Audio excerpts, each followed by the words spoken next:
Fat influencers are passing away, and I guess water is wet. Why am I not Fat surprised? acceptance is a cult. Yes, Just a it is. reminder that I am very fat and very sexy. And I am 100% glorifying obesity. Well, one of those two things is true, and she certainly isn't sexy. And part of the problem is she isn't even trying. When you overweight, you gotta present yourself well. There's a certain hip to waist ratio that a woman can have where she can put on a little weight and she can still look good. If you a woman and you ain't got that hip to waist ratio, you gotta be careful about putting on weight. You end up looking like a squeezed tube of toothpaste. I want to inspire big girls all over the world. This is what I manifest every single day. Damn. Choo choo. Choo choo. There's nothing you can do. Crazy. I'm fat and I'm sexy. I'm fat and I'm sexy. Sure, beauty is in the eye of the beholder, but I don't know about you. I don't find any sexiness in contributing to the statistics that obesity is the leading cause of death in the US. Yeah, 'cause it's Very not. hot, I know. Just because I'm fat, that doesn't invalidate the things that I say. She died. You ready to get supersized? She died too. Today I got the big Fruit Loop. And by the way, the people who are to blame for this are the people who are so desperate to virtue signal that they watch these people eat themselves into an early grave. Like, people could call me mean because I might make a few jokes, but there's a certain evil associated with watching somebody eat themselves to death. Fat Positive Radio Show. Which didn't last long because she died. Dang. Unlike how Dove or the new wave of Victoria's Secret wants you to believe, healthy beauty does not come at every size, and certainly not at a lot of the socially noble, body positive plus sizes. Yet it is absolutely not wholesome to point that out. So much corporate glorification has been done to powder the fat elephant in the room. That obesity is in fact a disease, not a bragging point. But corporations don't want you to get Exactly. well Yep. because there's a gold mine in fatness. Yes. Not just in convincing you to shed it, but also for you to keep it. Take body positive all-star Dove, for instance. Real beauty comes at every size. They stretch out their plastic bottles and video game figures to slap on words like beautiful, sexy, confident whenever they can. Like every other human, I wanted to believe that it was to support the self-love journey of women and leave it at that. But no, I decided to ruin my day and my trust in humanity by researching a bit more and found out that Dove is owned Self-love is exercising. by Unilever. And guess what else Unilever owns? Ben & Jerry's ice cream, Magnum ice cream, and many other ice creams. Yep. Hellman's mayo and all Uh-huh. your greasy burgers, Skippy peanut butter, a selection of frozen foods. I can go on. So it's just like how all the makeup companies own all the skincare companies. They convince women to destroy their skin by putting on a bunch of makeup, and then they sell them the solution. It's literally the same thing. And that's why I try to tell people, this stuff wasn't grassroots. These fat influencers were getting all kinds of money to travel the world and promote that it was healthy to be fat. Isn't it nice to encourage your consumers to accept their enlarging body and deteriorating health as the ideal in order to sell more of your processed foods because their beautiful bodies deserve more? Has body positivity, a movement intended to uplift women, become just manipulative limits to our acceptable emotions? Of course, even those companies know that if you want to sell things to women, just tell them what they want to hear and they'll buy stuff up. That's what I do. It's what I live for. And worse, a cover for big food, big farming, and big pharmaceutical companies to profit off a nation of increasingly sick and fat people. None of this is a coincidence. So No, the it's not. industry has engineered what they call the bliss point for the perfect amount of sugar in products, not too little, not too much, working on maximizing the allure of their products. Quote, Crazy. we like them fat. Pick any ultra-processed foods at your local grocery store, for example. Some Kraft mac and cheese and Nestle drumstick paired with some Kit Kat, Coffee Crisp, Smarties, and why not throw in some Laffy Taffy? Pop in the Kool-Aid and 4 cans of Dr. Pepper to keep hydrated. Oh, and can't forget the Oreo and Chips Ahoy. 4 cans of Orange Fanta for Crazy. the vitamins. Fanta. Vitamins. balance. I actually seen an interview of a guy that used to be in the food industry, and he said that part of the reason why they make things super salty is not only because it's more addictive, but also because if they didn't make it super salty, you could taste some of the chemicals and the metals from the factories. Like, part of the reason why movie theaters sell you $20 popcorn with extra butter and extra salt is because it makes you more thirsty, so then you go back and buy an $8 drink. This is like some Breaking Bad level stuff. These people hire scientists like Walter White to make the food more addictive. Conventional beauty standards have become much more accepting and ambiguously defined by beauty giants. But guess who owns the beauty giants? Conglomerates like Nestle, Unilever, who sell you anything from chocolate to ice cream to frozen foods, and that is when the Dove body soaps begin to make sense. Not saying that all body positive and fat acceptance campaigns are there to manipulate and trick you into increasing your body fat percentage without limits. And that is exactly the issue. So much of the message comes actually from an extremely caring and helpful perspective. No, I don't think that's actually true. I think that the influencers in this movement were theater kids who didn't get attention, and they've seen an easy way that they could get attention and make money without putting forth any effort. This whole movement was pretty much fat women trying to convince skinny women to convince men that being fat is pretty. But also, so much fat glorification has been disguised as acceptance. Oh my God. And when the majority of your stakeholders need to make money from selling frozen pizzas and ice cream, the votes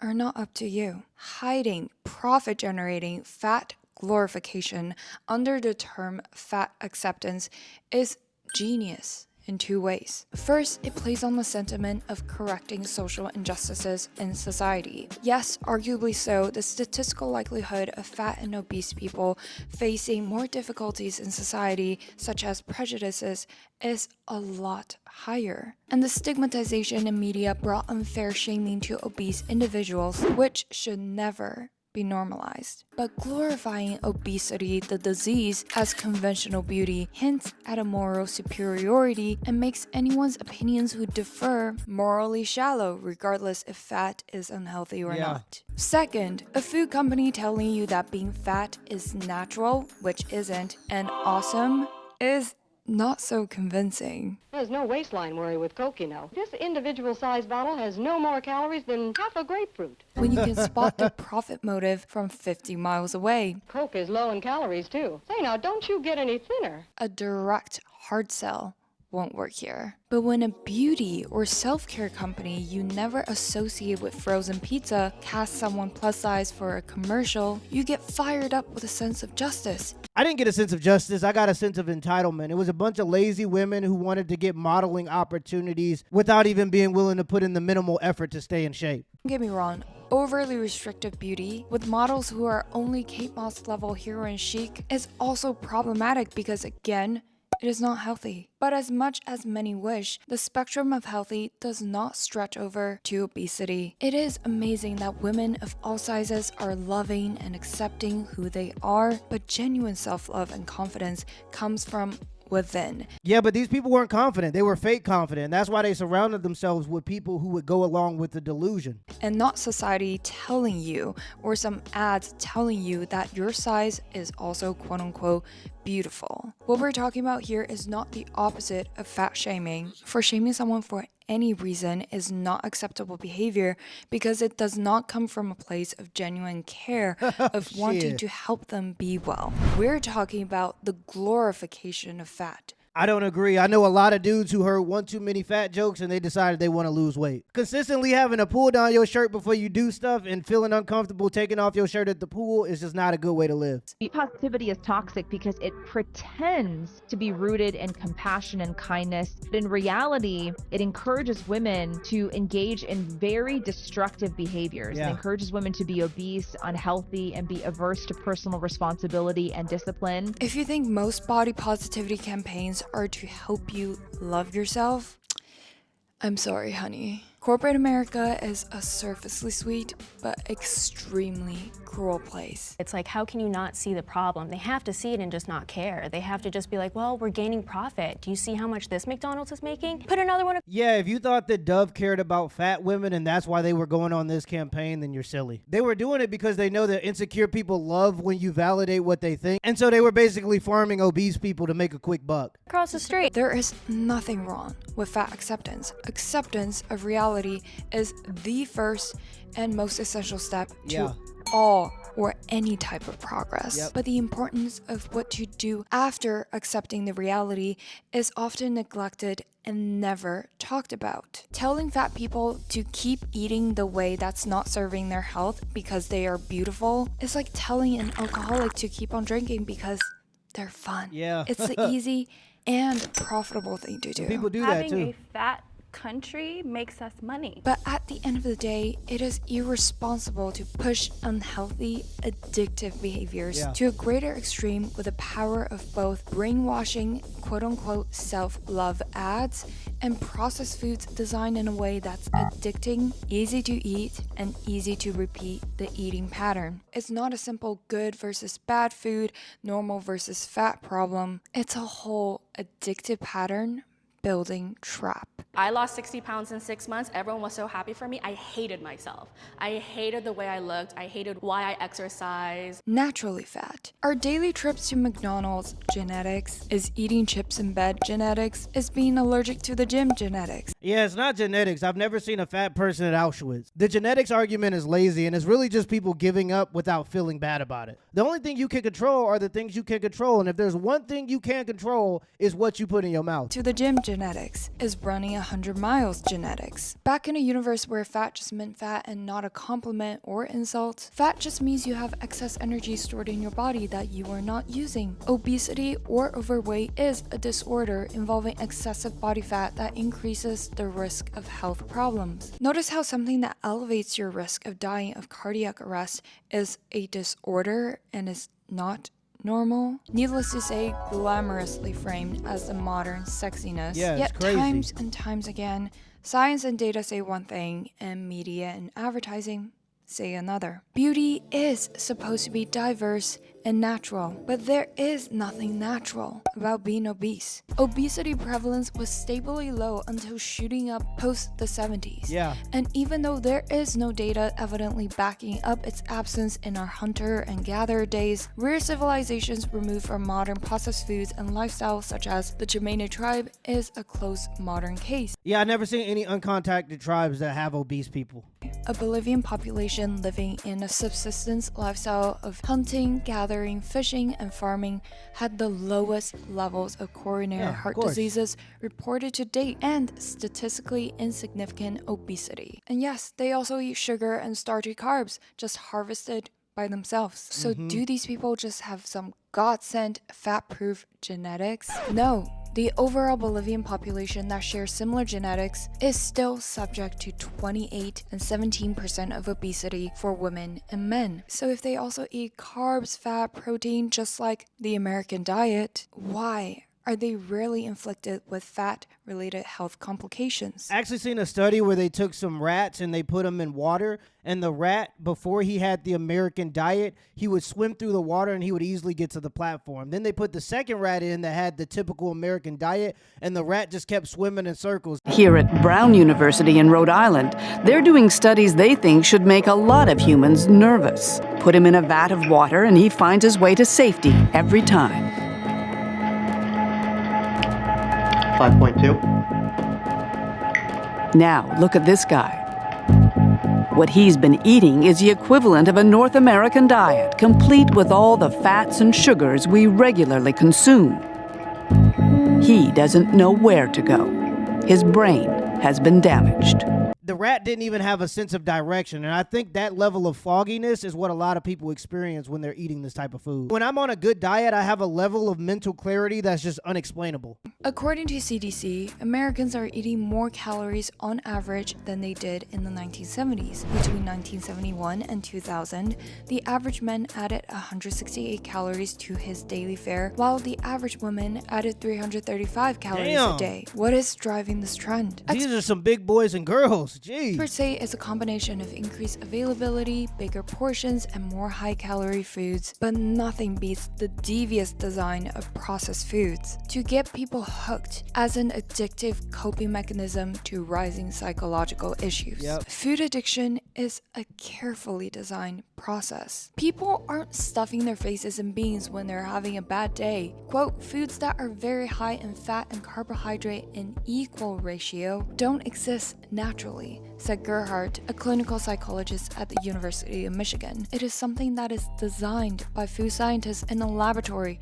to look a certain way, feel a certain way in your mouth, smell a certain way when you open the package. And it's the only vice that we're supposed to not shame because it disproportionately affects women, really. Your body is a physical display of your level of discipline, and that's why when we see thinner people, we associate it with discipline. Pleasant experience with it, you want more, and you want it more often. Yeah. Food addiction is on the rise, and the conglomerates are normalizing it, or rather, glamorizing the consequence of it. So much of the fat acceptance movement is actually a brainwashing ad for addictive junk food. And yes, excuse my language, for it is now politically incorrect to call food good or bad. And I agree. It's all based on perspective. Good for what and bad for what, and how much of good before it turns not so good. No, that's a level of social engineering that I'm not gonna play with. An apple is not the same as apple pie. One is universally better for you. Easier than ever for food companies to manipulate the concept, because the easier answer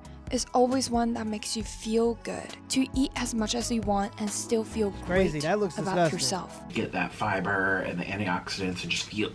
And the greatest beneficiaries to glorifying this disease is the toxic triad of big farming, big food, and big pharma for creating a nation of sick and fat people. Let me put it into context. About a third of our economy thrives on making people more fat and sick. Big farming grows 500 more calories per person per day than 25 years ago. Industrially processed foods with addictive combinations of fat, sugar, and salt deter the stop signals for eating. The sicker our population, the more medications are sold for high cholesterol, diabetes, high blood pressure, depression, and other lifestyle-driven diseases. While more and more of us believe not only is this okay, this type of sickness is sexy and beautiful. No, I don't think that more people believe that. I just think that more people get shamed for saying it so people don't say it. But everybody understands that. Even skinny women. If you tell a skinny woman that she's obese, she's not going to think that that's beautiful. She's probably going to get offended. All of these celebrities that try to promote this as a positive way of life when you had to work out to get thin, they're all thin now because they've been using Ozempic. And sadly, the profit-driven version of the fat acceptance movement targets women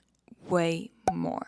Why do we see a range of plus-size models from mannequins in retail to Victoria's Secret fashion shows, while men's fashion still shows buff and toned models and plastic mannequins? Something does not add up. Perhaps it is because of the preconceived notion that women care more about appearances, or that many women still take the main responsibility for shopping for food for the whole household. There's a video by a guy named What If Altis, and he talks about women going into the workforce and its effects on obesity in America. Basically, the data was showing that since women are now in the workforce, because there's nobody home to cook, like women used to take pride in having cookbooks, making healthy, nutritious meals for their families and trying to keep their families alive. That was part of like being a woman. Now that's not really the case anymore because women are in the workforce. There's nobody home to consistently cook. People have been consuming more high fructose corn syrup than ever before. And a big reason for that is because people have outsourced making their food. It used to be a big deal for a woman to take another woman's recipe because women took pride in being able to do this kind of stuff.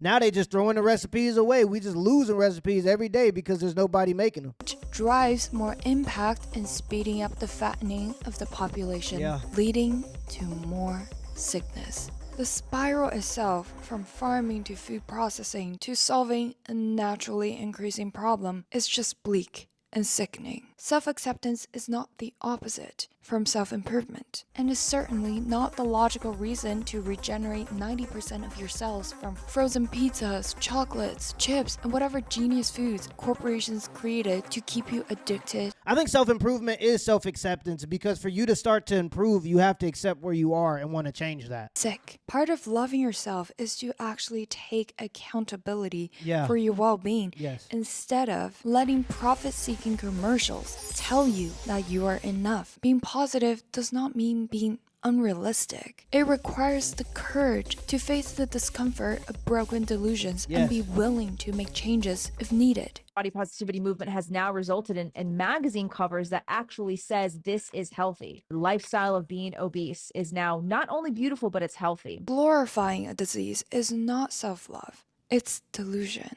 Of course I don't have any health problems. Always out of breath and it's hard to do things, but that's because of fat phobia. The doctor's not listening to me. It has nothing to do with the fact that my fupa restricts my movement. And despite how This is part of the problem right here. You're not even doing anything. This woman is not exercising at all. You don't need to spend $200 a month doing aerial classes. Your big ass don't need to be in the air. You need to stay on the ground. All you got to do is get 12,000 steps a day. And if you don't want to go outside, you don't even have to go for a walk. Sometimes when I'm sitting there watching TV, I'll take steps and I'll walk in place. I keep a little dumbbell in the living room, so if I'm just watching TV, I just knock out some sets. It's the little things. Instead of taking the elevator, maybe you could take the stairs if it's not too far up. Instead of getting whipped cream on top of your caramel cup of bullshit from Starbucks, you could maybe skip the whipped cream. It's really more about a choice than anything. Fat influencers are passing away, and this was by Zoe Unlimited. This is a really good one. I'll leave a link in the pinned comments and in the description down below. Let me know in the comments below if this video was a W or L, and give me the HBO special. That's a help brother out special. Hit the like and the subscribe button for more content. Till next time.